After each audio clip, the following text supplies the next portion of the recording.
Meus irmãos, boa noite, que a graça e a paz do Senhor esteja com todos, amém? Por favor, abra comigo sua Bíblia, por gentileza, em Jonas, livro do profeta Jonas, no capítulo 1. Nós vamos continuar a partir do versículo 17, foi onde paramos semana passada. Livro do profeta Jonas, capítulo 1, versículo 17. Se você não estava aqui, semana passada nós demos início a uma nova série de mensagens que tem por tema a cidade e o coração de Deus. Nós vamos trabalhar sistematicamente o livro do profeta Jonas aqui por algumas semanas. Esse livro é um livro que contém muitas lições e nós vamos explorar essas verdades aqui nessa série de mensagens. Então a minha missão hoje é trabalhar com vocês sobre como Deus ele é paciente, como Deus é longânimo, compassivo e sempre disposto a nos oferecer novos começos e novas oportunidades. Eu quero usar aqui também, meus irmãos, um esquema didático proposto pelo autor Stuart Olyott. A ideia é que basicamente o livro de Jonas ele é dividido em 4 partes que são representadas pelos seus posicionamentos no decorrer da narrativa. Por exemplo, no capítulo 1 nós temos Jonas de costas, que foi já na semana passada, que foi trabalhado isso. Capítulo 2 nós temos Jonas de joelhos. Capítulo 3 nós temos Jonas de pé. Capítulo 4 nós temos Jonas sentado, frustrado. Cada um desses posicionamentos revelam muitas verdades e lições para nós. E hoje eu quero me ater especificamente no Jonas de joelhos, e a partir desse posicionamento acontece o reposicionamento por parte do Senhor, e o Senhor vai realinhar o seu profeta com a missão a qual ele foi chamado. Vamos ao texto? Jonas capítulo 1, versículo 17, está escrito: O Senhor ordenou que um grande peixe engolisse Jonas, e Jonas esteve 3 dias e 3 noites no ventre do peixe. Capítulo 2, versículo 1. Então Jonas, do ventre do peixe, orou ao Senhor, o seu Deus, e disse: Na minha angústia eu clamei ao Senhor, e ele me respondeu. Do ventre do abismo gritei, e tu ouvistes a minha voz. Pois me lançaste nas profundezas, no coração dos mares, e as correntes das águas me cercou, todas as tuas ondas e as tuas vagas passaram sobre mim. Então eu disse: estou excluído da tua presença. Será que tornarei a ver o teu santo templo? As águas me cercaram até a alma, o abismo me rodeou, e as algas se enrolaram na minha cabeça. Desci até os fundamentos dos montes, desci até a terra, cujos ferrolhos se fecharam atrás de mim para sempre. Tu, porém, fizestes a minha vida subir da sepultura, ó Senhor, meu Deus. Quando, dentro de mim, desfalecia a minha alma, eu me lembrei do Senhor, e subiu a ti a minha oração no teu santo templo. Os que adoram ídolos vãos abandonam aquele que lhes é misericordioso. Mas, com a voz do agradecimento, eu te oferecerei sacrifício. O que prometi, eu cumprirei. Ao Senhor pertence a salvação. E o Senhor falou ao peixe, e ele vomitou Jonas na terra. Amém, irmãos? Que a espada do Espírito venha ferir os nossos corações mais uma vez nessa noite. O tema da mensagem é: quando Deus corrige a nossa rota.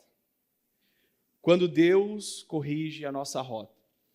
Bom, quem dentre nós nunca ouviu sobre a história do profeta Jonas, né? Essa história ela é conhecida até por aqueles que não têm familiaridade com as Escrituras, com a Bíblia Sagrada. É uma história que inspirou outras histórias como Moby Dick e tantas outras. A verdade é que essa é uma das histórias mais fascinantes do Antigo Testamento, que não impressiona somente as crianças ali na salinha, mas ela impressiona nós adultos também quando se lançamos em estudar esse livro, como nós estamos ou vamos fazer aqui durante essa série de mensagens. E quando a gente faz isso, a gente se lança em buscar estudar esse livro, nós nos deparamos com uma obra magnífica, uma obra que tem uma beleza poética muito grande, um livro carregado de ironia, carregado de lições, de autocríticas, cheio de reviravoltas, cheio de desdobramentos e com um final extremamente abrupto, que é para deixar o leitor pensativo sobre a mensagem que está sendo transmitida.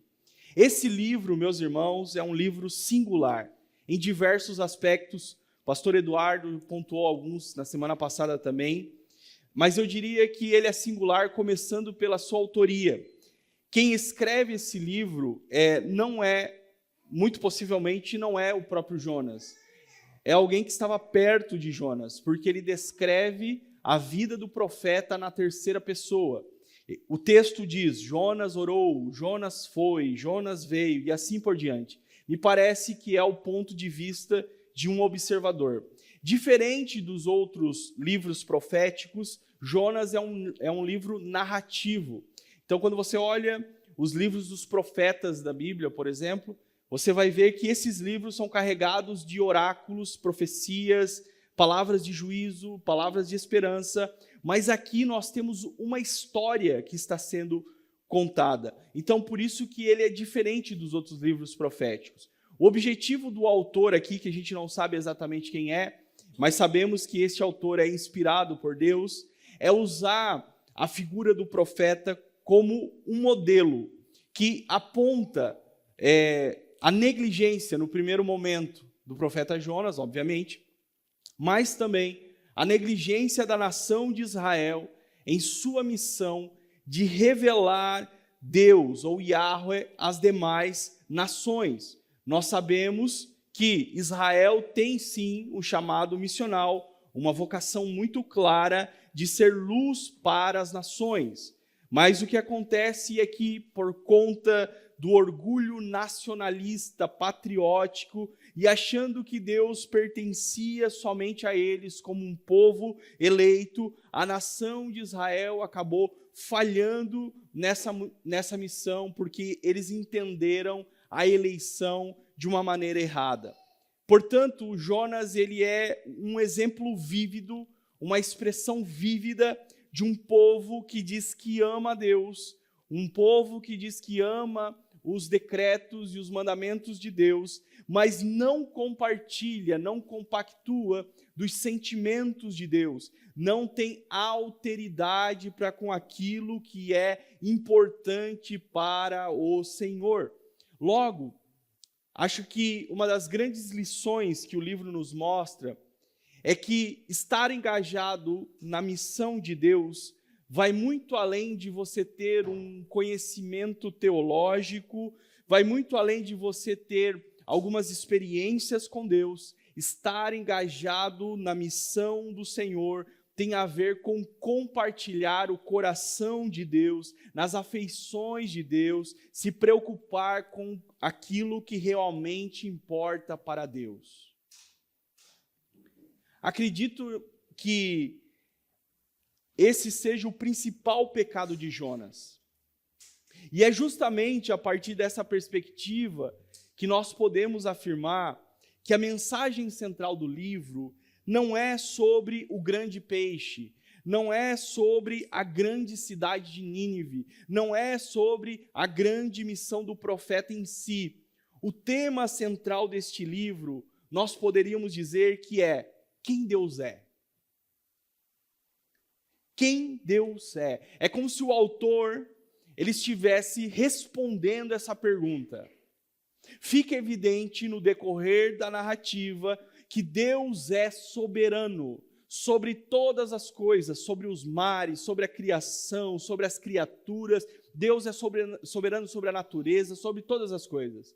Fica evidente no livro que Deus é amoroso, que Ele ama, que Ele tem compaixão pelo ser humano e também que Ele é um Deus de salvação e que deseja salvar. Fica evidente no livro, na narrativa, que Deus é um Deus de graça e de misericórdia. Na verdade, a graça e a misericórdia do Senhor transbordam nesse livro. Você vê nitidamente um Deus decidido perdoar, um Deus decidido a oferecer e estender misericórdia àqueles que não merecem misericórdia. Um Deus que decidiu salvar não somente uma cidade inteira de pessoas que não temiam e não confessavam o seu nome, mas também um Deus decidido a salvar um indivíduo falho, um indivíduo teimoso, um indivíduo que já tem um relacionamento com Deus, um indivíduo que conhece o Senhor, um indivíduo que tem um lugar de destaque na comunidade da aliança, ele é um profeta, ele é um homem da revelação. Este indivíduo também vai ser alvo da graça de Deus. Alguém que experimentará a misericórdia divina, mesmo em despeito da sua teimosia, da sua dureza de coração e da sua dificuldade de amar aqueles que Deus ama. Esse sujeito, cheio de complexidades, como eu e você, também será alvo no decorrer da narrativa dessa misericórdia. Eu não sei se você já viu aquelas dinâmicas onde se pergunta qual é o seu herói da fé favorito. Eu rapidamente respondo, meu herói da fé favorito é Paulo, Moisés, Davi. As mulheres respondem Esther, Maria, Ruth. Eu nunca ouvi alguém dizer que o seu herói da fé é Jonas. Eu nunca ouvi. E isso é muito curioso, porque em termos de resultado, irmãos, Jonas é o profeta, em termos de resultado, ok? Em termos de resultado, ele é o profeta que é mais bem sucedido no Antigo Testamento. Ele vai viver um grande avivamento em termos de resultado. Então, por que é que ele não é tão bem quisto assim por nós? Talvez pela sua inconstância, talvez pelos seus temores, talvez pelas suas teimosias, talvez pelo seu mau humor, pela sua indiferença, talvez. A verdade é que se parecemos mais com Jonas do que imaginamos ou que gostaríamos. Talvez o motivo de não admirarmos Jonas é porque a gente se parece com ele em certa medida. Jonas é uma espécie de arquétipo de nós todos.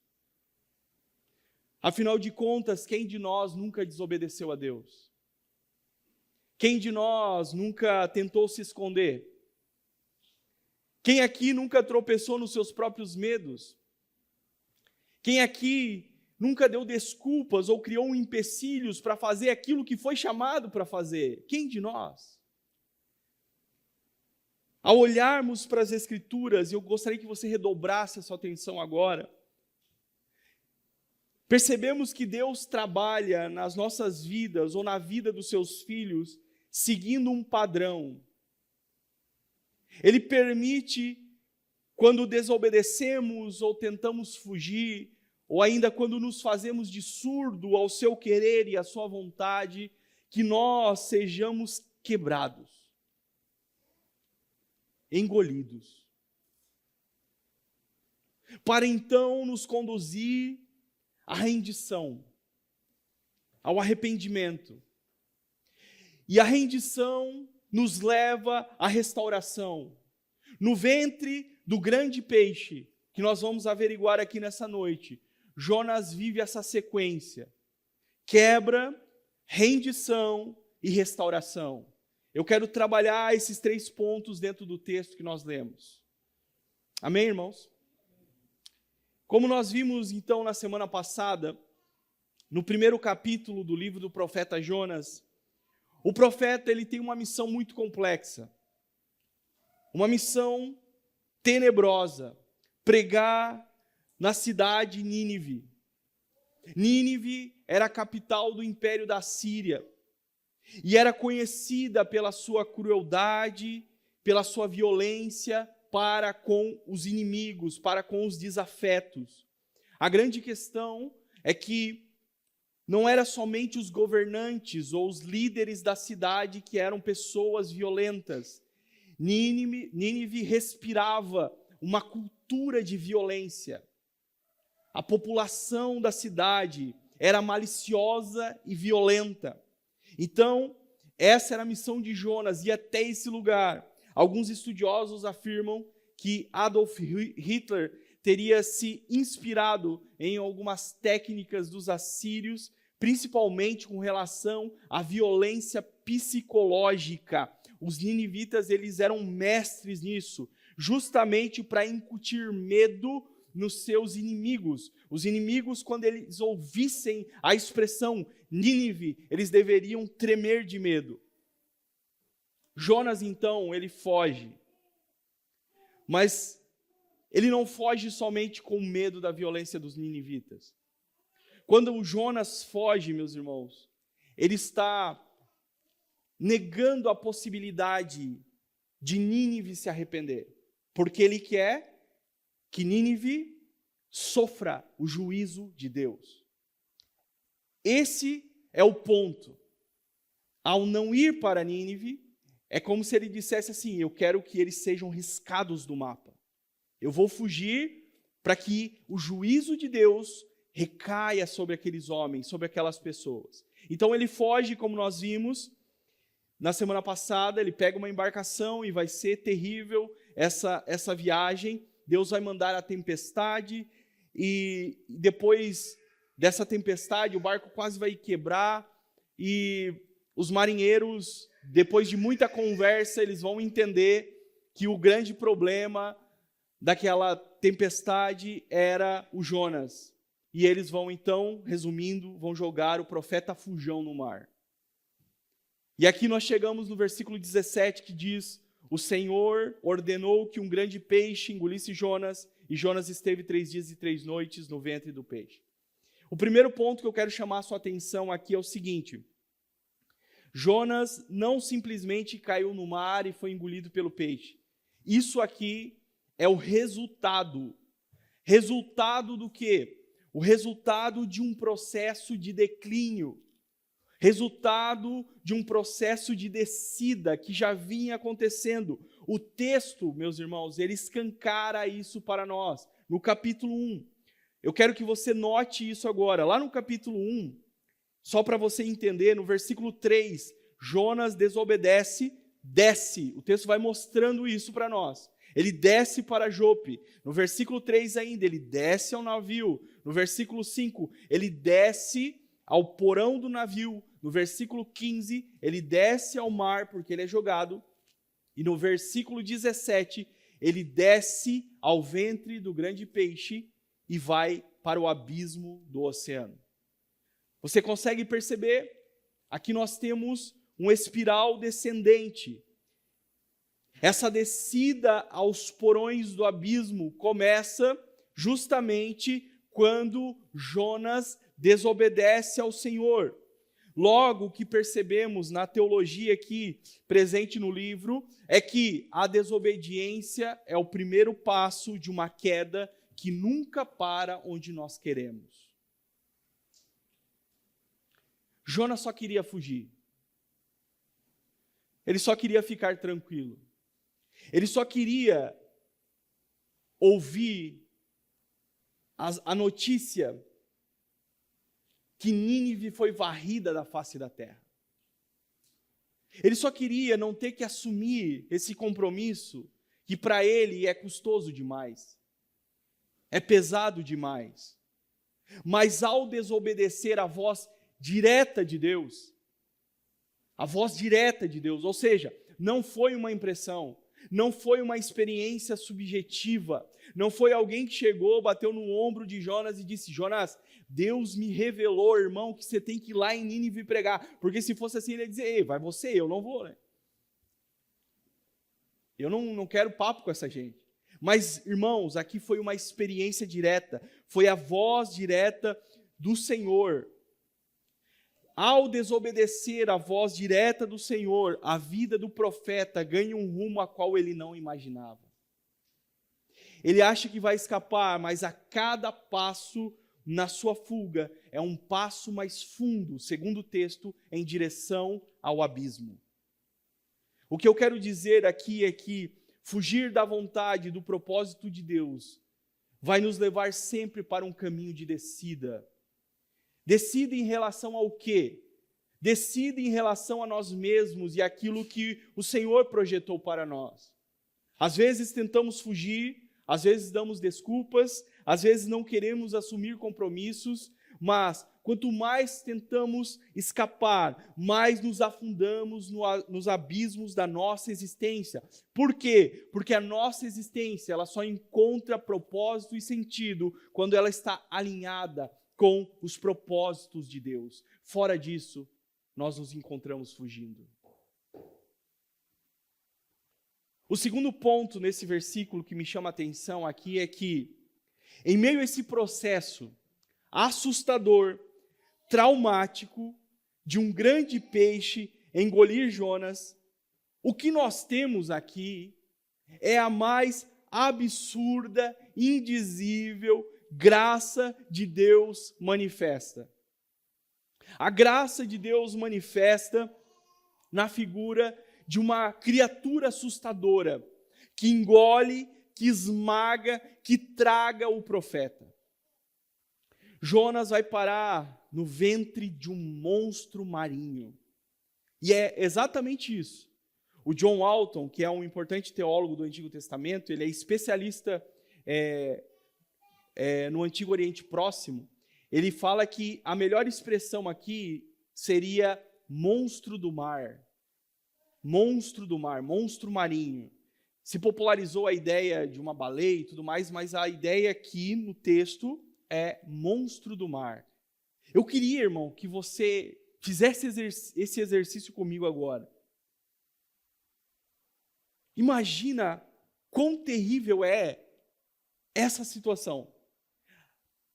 Às vezes a gente não para pensar, porque a gente já ouviu essa história tantas e tantas vezes, a gente já ouviu tantas pregações, enfim, e a gente não para pensar.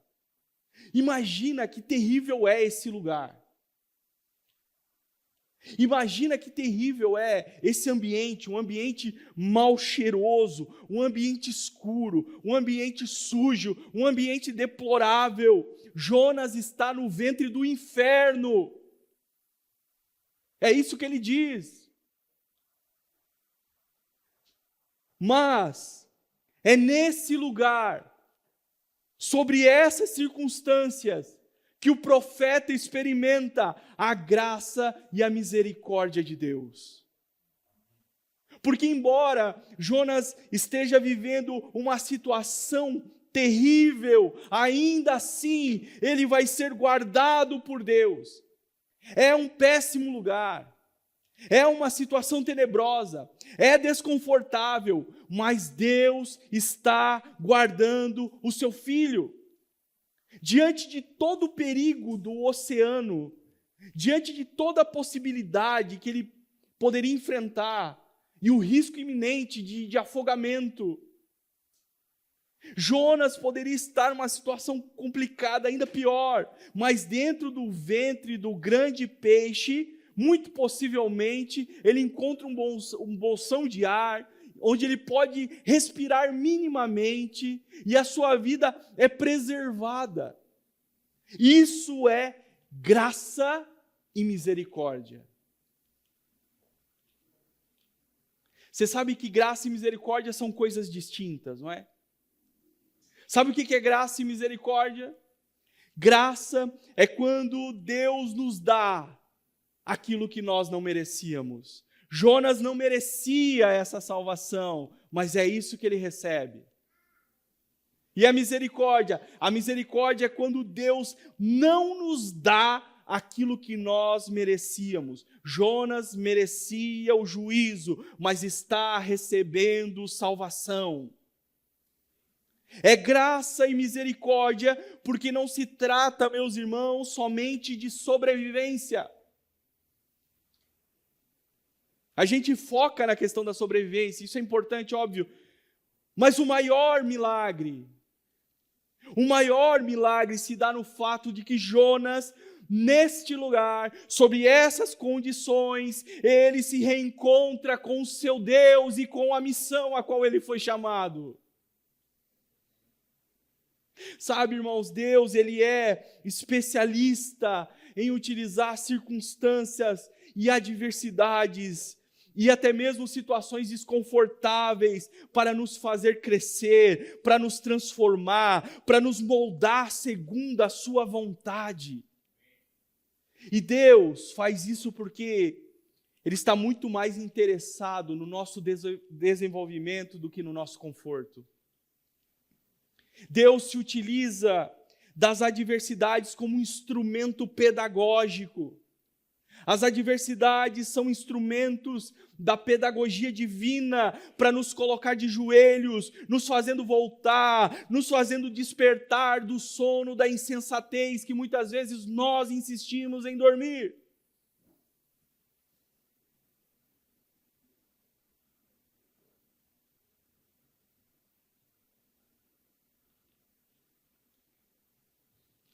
C.S. Lewis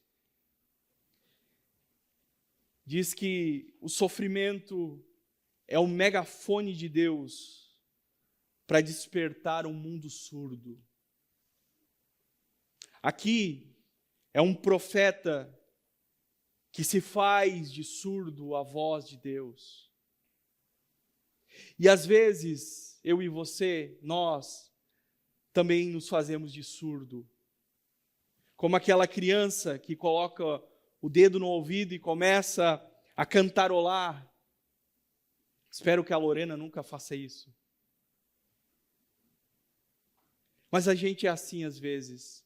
E quando a gente começa a agir assim, para com Deus, o Senhor, na sua infinita misericórdia, permite que nós sejamos engolidos. Engolidos pela vida. Engolidos pela nossa teimosia, engolidos pela nossa arrogância, pela nossa autossuficiência. Que fique claro que nem todo sofrimento é culpa do pecado. O sofrimento, ele faz parte da vida humana.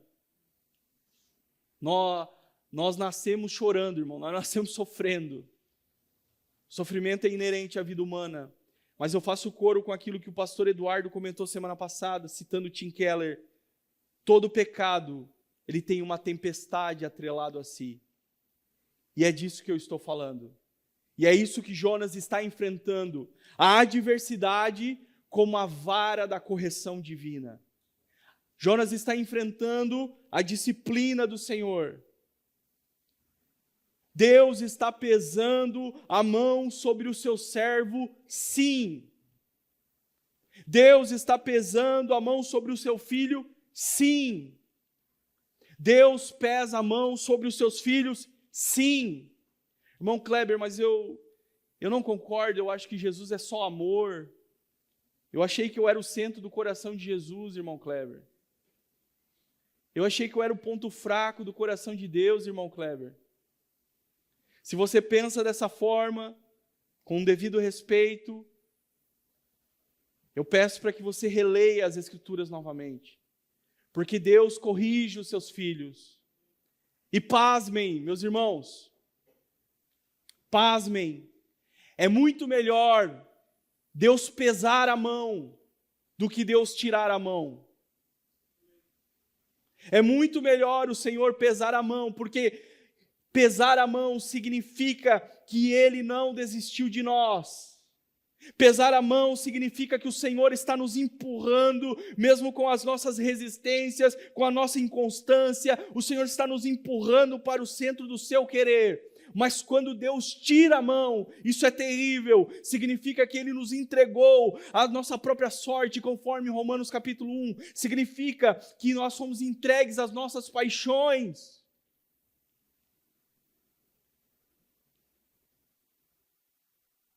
É como se ele dissesse, Se você quer viver assim, então vá. Olha que terrível. C.S. Lewis ainda diz que o inferno começa quando Deus diz: seja feita a sua vontade. Então escute, se Deus está te disciplinando, se você tem sentido a correção, o peso das adversidades, entenda, Deus não desistiu de você. Deus não desistiu da sua vida. O Senhor está te corrigindo, chamando a sua atenção. Pais sensatos disciplinam os seus filhos. Somente pais insensatos deixam os seus filhos viverem do jeito que eles quiserem, do jeito que eles querem. A disciplina do Senhor é o seu amor insistente, que não permite que nós sejamos destruídos, não permite a nossa autodestruição, a nossa autossabotagem. Voltando aqui para o texto, olha que curioso. Veja se não parece algo paradoxal. Um Deus que se ira contra a teimosia, contra a rebeldia, contra o pecado, mas oferece graça e escape para o pecador. E é justamente nesse paradoxo que aparece a grande lição desse capítulo. Quando o pecador finalmente reconhece a sua condição, quando Jonas percebe que não há saída por si mesmo, que não há escape, que ali dentro do ventre do grande peixe ele não tem controle de nada, a sua autossuficiência foi esvaziada, que ele se encontra completamente sozinho. É aí nesse momento que ele clama a Deus. E agora, toda a arrogância foi embora. Toda a autossuficiência. Toda a convicção nacionalista. Jonas não tem absolutamente nada, a não ser a sua fé. Jonas não tem nada, a não ser um fiozinho de fé que lhe restou. A disciplina do Senhor nos leva para este lugar. E é nesse lugar, meus irmãos, que nós aprendemos. Onde Deus se torna o nosso tudo. Muitas vezes, Deus se torna o tudo para nós, quando tudo que temos é Ele, ou somente Ele. No ventre do grande peixe, não existe mais a minha sagacidade. No ventre do grande peixe, não existe mais a minha inteligência, o meu jeitinho, o meu controle. Acabou. Agora é só Ele, Deus. Ele não tem mais nada. Nada para se agarrar, nada para se apoiar. Mas olha que paradoxo novamente. Quando se tem Deus, quando tudo que te sobra é Deus, ainda que você não tenha nada, você tem tudo. Ainda que tudo foi embora, se você tem Deus, você tem tudo. E é nesse lugar que as coisas mudam. Quando Deus se torna o seu tudo, as coisas mudam. Quer ver uma coisa? Quer ver como as coisas mudam? Olha o que o texto diz no versículo 1 do capítulo 2. Então Jonas, do ventre do peixe, orou ao Senhor, o seu Deus.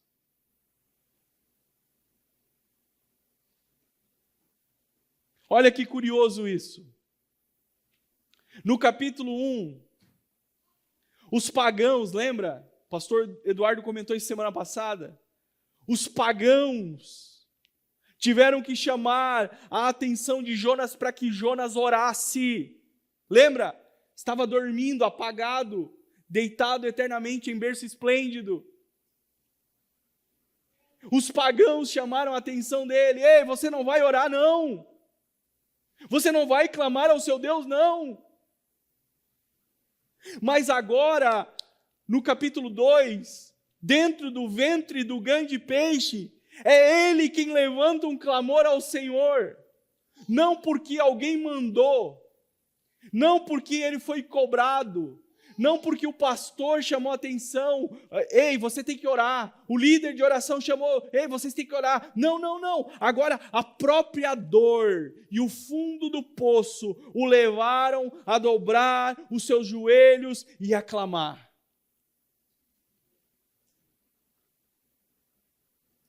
Esse é o poder da disciplina do Senhor.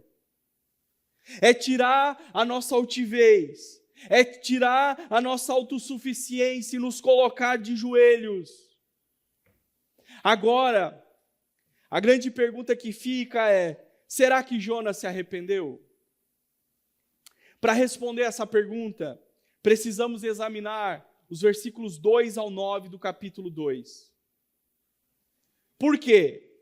Porque dos versículos 2 ao 9... nós temos a oração do profeta em forma de salmos. Preste atenção nisso, por favor.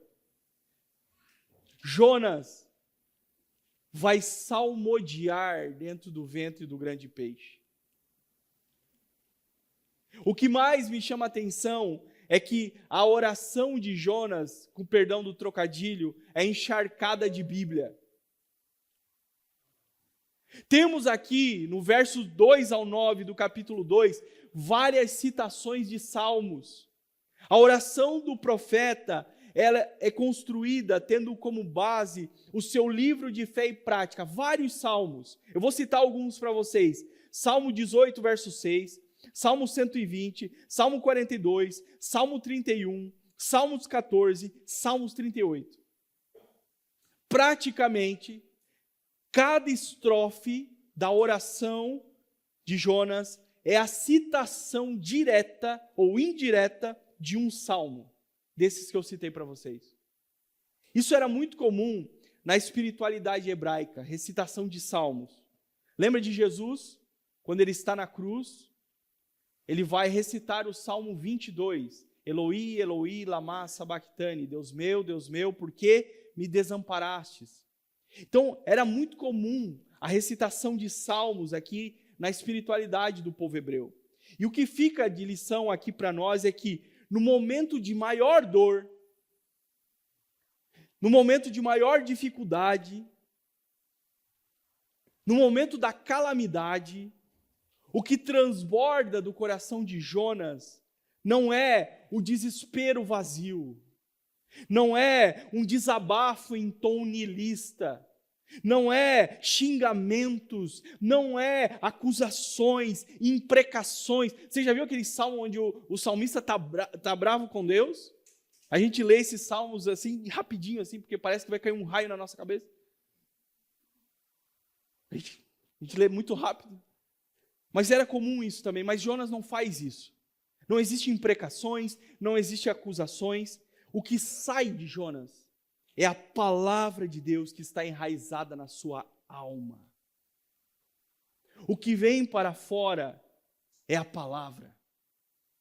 Essa cena, esse episódio, esse trecho aqui nos mostra, irmãos, que quando a pressão da vida nos aperta, só sai de nós aquilo que o coração já guardou. O próprio Jesus diz que a boca fala o que o coração está cheio. Então, por isso a pergunta: quando as coisas não saem do jeito que você planejou, quando alguém te dá uma boa fechada assim no trânsito, ou quando as circunstâncias lhe apertam, o que sai da sua boca? O que a sua boca expressa? Medo, palavras empeçadas, palavras torpes, ou um louvor, ou algo que agrada a Deus, algo que revela que você cultivou a sua fé através da palavra. Precisamos entender, meus irmãos, que a preparação para a adversidade, ela começa quando nutrimos a nossa vida com a palavra de Deus. A palavra de Deus, ela será o alimento, o sustento no dia da calamidade, no dia da adversidade. Todos nós passamos pelo dia da calamidade. O irmão Kleber está dizendo que eu vou enfrentar isso, eu estou dizendo, irmão. Eu não sou profeta do caos, mas a nossa vida é assim. Nós passamos pela noite escura da alma, não tem como fugir disso. E nós precisamos estar preparados. Naquele momento, Jonas não tem um rolo da lei para abrir ali. Ah, vou abrir aqui um salmo para mim cantar. Não, não tem, não existe. O que ele tem é a palavra de Deus guardada no seu coração. Então, irmãos, precisamos cultivar a palavra em nossos corações, porque no dia da calamidade, no dia da adversidade, o que sairá de nós não será xingamentos, não será palavras impensadas, mas será o mais perfeito louvor que vai tocar o trono de Deus. Então, nessa oração, irmãos, nós temos aqui alguns elementos que apontam para o arrependimento do profeta. E nessa mudança de postura que vai acontecer a restauração na vida de Jonas. Olha o que o texto diz, versículo 2. Eu vou começar a acelerar agora, tá? E disse: na minha angústia clamei ao Senhor, e ele me respondeu. Do ventre do abismo gritei, e tu ouvistes a minha voz. Pois me lançastes nas profundezas do coração dos mares, e a corrente das águas me cercou. Todas as tuas ondas e as tuas vagas passaram sobre mim. Ele diz: clamei e ele me ouviu, ele me respondeu. Mas espera aí, irmãos, repare bem, ele está no ventre do peixe, ele não saiu ainda, no capítulo 2. Em nenhum momento, Deus bradou, dizendo: ei, Jonas, fica calmo, meu filho, que eu vou tirar você daí, fica tranquilo. Nenhum momento. Por que ele está dizendo que Deus lhe ouviu? Por que ele está dizendo que ele clamou e Deus lhe atendeu? Porque aqui, irmãos, nos versículos 2 e 3, ele está relembrando, redobre sua atenção, por favor. Ele está relembrando quando ele cai no mar. Preste atenção nisso. E agora leia esse texto com essa ótica. Quando ele cai no mar e ele começa a afundar. Afundar. E ele está afundando e se afogando. Ele está se afogando. E nesse momento, quando ele está se afogando, ele clama ao Senhor. Ele clama a salvação. Ele clama para que Deus lhe salve. Ele clama para que o Senhor venha ao seu encontro. E sabe qual foi a resposta de Deus a Jonas?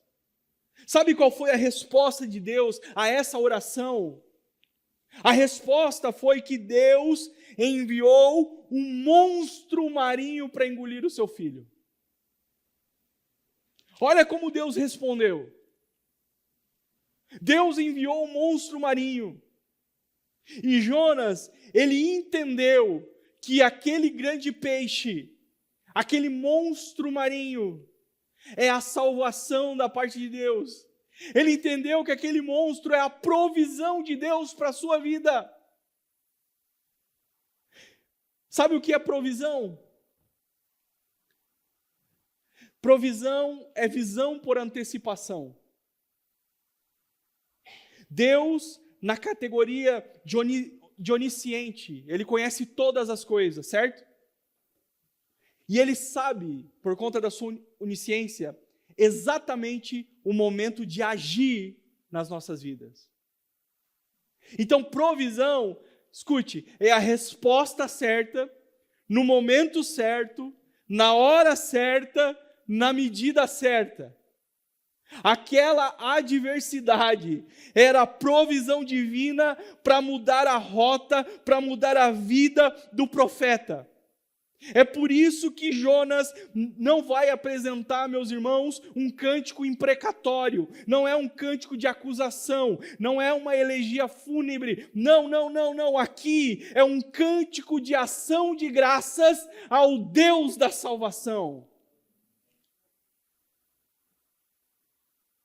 ao Deus da salvação, o Deus que me salvou, o Deus que ouviu o meu clamor quando eu estava morrendo, Ele me salvou, Ele enviou esse grande peixe. Aleluia. Sabe por que a provisão na vida de Jonas? Porque aquela adversidade, aquela calamidade, aquela coisa monstruosa, está trazendo Jonas de volta para o lugar onde Deus queria que ele estivesse. Aquela adversidade está fazendo o profeta encontrar o seu Deus novamente. Isso é provisão divina. A provisão do Senhor não vem do jeito que a gente espera muitas vezes, do jeito que a gente idealizou, do jeito que a gente orou, mas vem do jeito que Deus determinou, porque Ele sabe de todas as coisas. Dos versos 4 ao 7, eu vou precisar acelerar aqui, irmãos, mas ele reconhece a sua condição, resumindo. É nesse trecho que ele reconhece quem Deus é, quem Ele é e qual é a sua condição perante Deus. E a palavra que salta aos nossos olhos aqui está no verso 4, onde ele diz assim: estou excluído da sua presença. Estou excluído da sua presença. Irmãos, isso aqui é duro demais. Isso aqui é pesado demais. Jonas se sente excluído. Na verdade, quando ele diz, o Senhor me excluiu da sua presença, aqui no texto, ele está dizendo, está reconhecendo, os meus pecados são muitos, por isso eu fui excluído. Porque essa era a mentalidade daqueles dias. O que mais me chama a atenção é que ele não tentou ignorar ou minimizar a sua condição. Ele admitiu estar longe de Deus. Ele admite se sentir excluído. Isso nos ensina, irmãos, que não devemos tentar fingir que está tudo bem quando não está. Jonas, ele é transparente. Ele confessa a sua condição. Ele já tinha confessado lá no barco, lembra? Quando ele diz para os marinheiros, essa tempestade que se levantou é por minha causa. Eu sou o culpado. Ele faz a meia-culpa. Não é culpa do fulano, não é culpa do ciclano, não é culpa dos ninivitas. É a minha culpa. Irmãos, o passo mais importante no processo de transformação é a vulnerabilidade. É reconhecermos a nossa condição, a nossa real situação, para que as coisas mudem. Lembra do filho pródigo? O filho pródigo, o seu processo de restauração começa quando ele lembra do seu pai. Eu acho muito lindo isso. Ele lembra do seu pai. Ele lembra que o seu pai, ele é um homem bom, é um homem generoso. E ele também olha para si mesmo. Ao lembrar do pai, depois ele olha para si mesmo. Ele olha para a sua condição, ele olha para a sua miséria. E ele diz, irei ter com meu pai. Eu não vou ficar assim, eu vou até o meu pai, eu vou dizer, pai, eu pequei contra o céu, eu pequei contra o Senhor, eu não sou digno de ser chamado seu filho. O processo da mudança começou quando ele olha para si mesmo, quando ele olha para dentro de si, quando ele olha para a sua condição, para a sua degradação moral e espiritual e reconhece sua fraqueza. E o retorno acontece a partir dessa conscientização. O que pode, meus irmãos, mudar o rumo da nossa vida espiritual é sermos honestos, é sermos transparentes, é sermos vulneráveis. É você ser honesto consigo mesmo, é olhar para si, é reconhecer qual área da sua vida você precisa de ajuda, você precisa de socorro, você precisa de mudança, você precisa de intervenção. Esse é o primeiro passo. Quando Isaías, Essa passagem é uma das passagens, para mim, uma das favoritas, das minhas favoritas da Bíblia, no Antigo Testamento. Ele contempla a sala do trono. Irmão, você consegue imaginar isso? Você consegue imaginar a beleza, a santidade desse lugar? Isaías olha e ele vê a santidade de Deus. E diante da santidade de Deus, da majestade divina, a reação do profeta é se lançar no chão, é se jogar no chão. E ele diz: ai de mim, que sou um homem de lábios impuros e habito no meio de um povo de impuros lábios. Mas Isaías, ele já é um profeta, irmão. Capítulo 5, até o capítulo 5, ele pregou, ele anunciou a palavra de Deus, ele anunciou profecias, ele anunciou juízos, ele falou tantas coisas sobre Deus. Já teve experiência, já ouviu a voz de Deus. Mas quando ele vê a santidade do Senhor, ele se joga no chão. E diz: ai de mim, que sou um homem de lábios impuros e habito no meio de um povo de impuros lábios. Sabe o que é maravilhoso nessa cena? A Bíblia diz que o anjo vai lá e pega a brasa do altar e toca nos lábios de Isaías. Exatamente onde Isaías confessou. Exatamente onde ele falou que era o problema. E o que acontece é uma transformação na vida do profeta. Porque agora Isaías se torna o profeta messiânico. O profeta que mais vai falar. Não é à toa, irmão, não é à toa. A Bíblia não é aleatória, Deus é proposital. Isaías é o profeta que mais vai falar e profetizar sobre o Messias. Aconteceu uma transformação. A partir do momento que Isaías reconheceu a sua fragilidade, a partir do momento que houve esse olhar para dentro de si, sabe, Deus não está interessado na retórica da sua oração. Deus está interessado na contrição do seu coração. Salmo 51 diz que Deus pode rejeitar sacrifícios e holocaustos, mas Ele não rejeita corações quebrantados. Talvez o Senhor está falando, irmão, especificamente aqui, com alguém nessa noite. Eu não queria colocar isso no sermão, mas o Senhor está falando com alguém aqui nessa noite. Reconheça a sua situação. Reconheça a sua condição, reconheça aquilo que precisa de mudança e permita que Deus mude a rota da sua vida. Na sequência, no versículo 8, estamos caminhando para o final. Mais meia hora, estou brincando. Os que adoram ídolos vãos, ele diz, abandonam aquele que lhes é misericordioso. Essa fala se conecta de forma muito clara com a vida do próprio profeta Jonas. Por quê?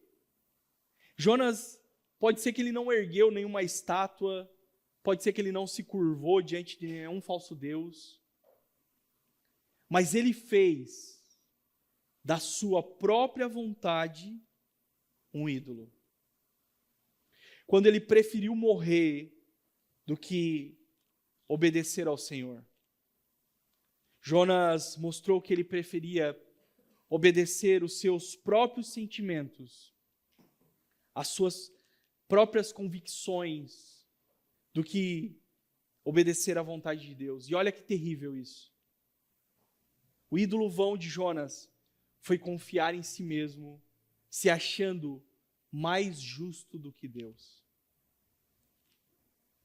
Colocando seus ideais acima da palavra de Deus. Sabe, irmãos, nós corremos o risco de transformar os nossos desejos e vontades e convicções em ídolos, ídolos do coração. Quando dizemos sim para nós mesmos e não para Deus, nós caímos em idolatria. A idolatria do eu, a idolatria do ego. Lembre-se que o evangelho é um chamado para morrer. Jesus diz: quem quiser vir após mim, negue-se a si mesmo, tome a sua cruz e siga-me.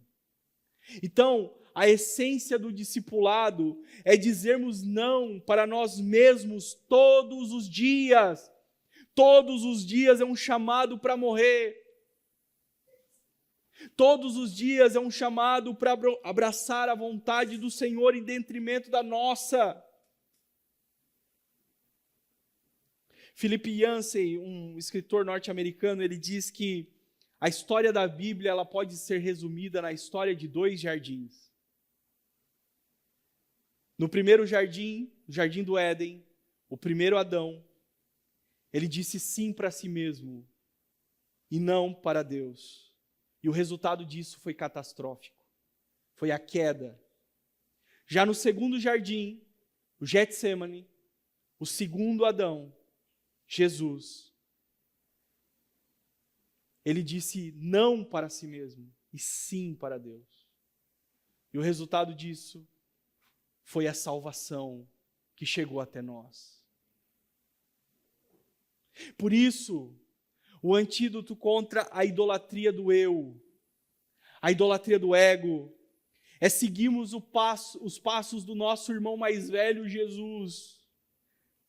É seguirmos os passos do nosso irmão mais velho e nos rendermos à vontade do nosso Deus, mesmo que tenhamos que sofrer por conta da vontade do Senhor. Paulo diz que a vontade do Senhor ela é boa, perfeita e agradável. Ainda que não compreendemos isso agora. Na sequência, o verso 9, ele fala que vai cumprir o voto com o Senhor. Ele diz: os votos que fiz, cumprirei. Diante da situação de morte, ele faz um voto com Deus. É como se ele dissesse assim: Senhor, se o Senhor me tirar daqui, eu vou pregar em Nínive. Se eu não morrer, eu vou pregar. Se o Senhor me salvar, eu vou fazer. Felizmente, muitas pessoas esperam chegar no pior momento da sua vida para se comprometer com Deus. Se o Senhor fazer, eu vou fazer. Se o Senhor me curar, eu vou fazer. Sabe, irmãos, não espere o pior para fazer o que você foi chamado para fazer. Não espere o pior para se tornar um crente de verdade. Não espere o pior. Se você tem vida, o Senhor está falando com você nessa noite. Quem tem ouvidos, ouça o que o Espírito diz. Se você tem vida, tem força, dedique-se ao chamado que existe na sua vida. Para encerrar, o verso 10 diz: o Senhor falou ao peixe, e este vomitou Jonas na terra. Olha só que curioso isso. O peixe vomita Jonas. Olha que situação terrível. Agora, ele está sujo, mal cheiroso, machucado, cheio de marcas, cheio de hematomas, com certeza, atordoado, confuso, abatido, traumatizado, mas está vivo. Mas está vivo. Vivo e alcançado pela graça e a misericórdia de Deus. Agora eu não sei se você notou, mas ele foi reposicionado pelo próprio Deus no caminho que ele deveria estar lá no começo. O Senhor Deus reposicionou o seu filho no caminho. Sabe o que é interessante? Em textos cuneiformes, o nome Nínive é Nínoa. A expressão escrita com ideogramas, aquelas letras antigas em forma de símbolos. E o que chama a atenção é que, nesse símbolo, o que compõe esse ideograma é a figura de um peixe e uma casa. Alguns estudiosos interpretam que Nínoa seria, uma possível interpretação seria habitação de peixes, ou lugar de peixes. Existe uma tradição antiga que diz que quando Jonas, escute isso, ele é vomitado na terra, isso teria sido visto por algumas pessoas. Ou seja, algumas pessoas viram, e essas pessoas teriam testemunhado na cidade sobre o homem que foi transportado por um peixe, por um grande peixe. E isso foi para eles um sinal divino, um testemunho poderoso. Essa história de Jonas teria percorrido pela cidade. O testemunho de Jonas, muito possivelmente, precedeu a própria pregação.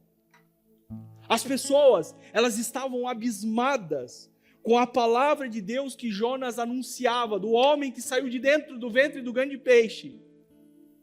Isso explica o que nós vamos ver semana que vem, que é a conversão massiva de Nínive.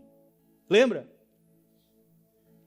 Por que uma cidade tão cruel, tão violenta, se tornou suscetível à palavra? Sabe o que eu aprendo aqui? E aí a gente já vai orar. Deus não tem plano B. Deus não tem plano alternativo.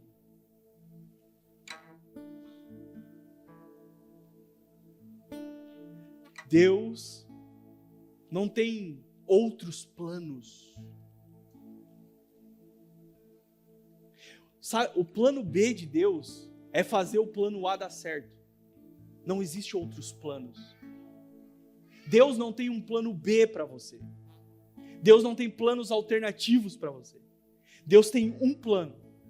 E continua sendo o mesmo plano, a mesma missão e o mesmo chamado.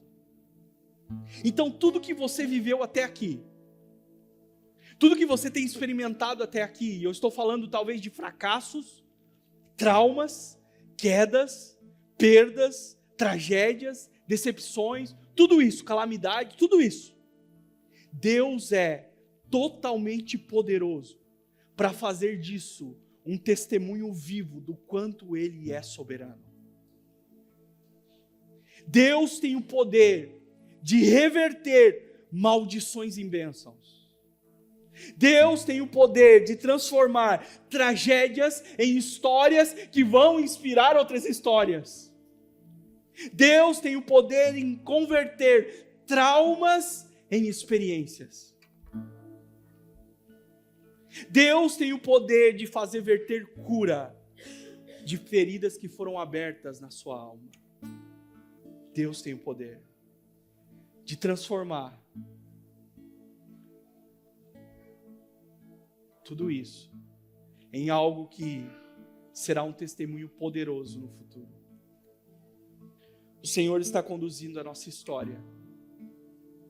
Você, em meio às calamidades e às adversidades, você pode ter perdido o controle, mas o Senhor jamais perdeu o controle. Jamais, jamais. Eu quero te convidar a ficar de pé nessa noite.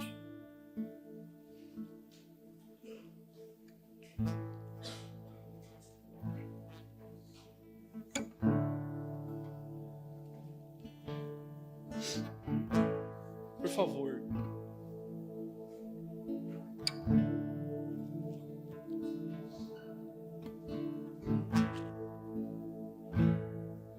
Por favor, agora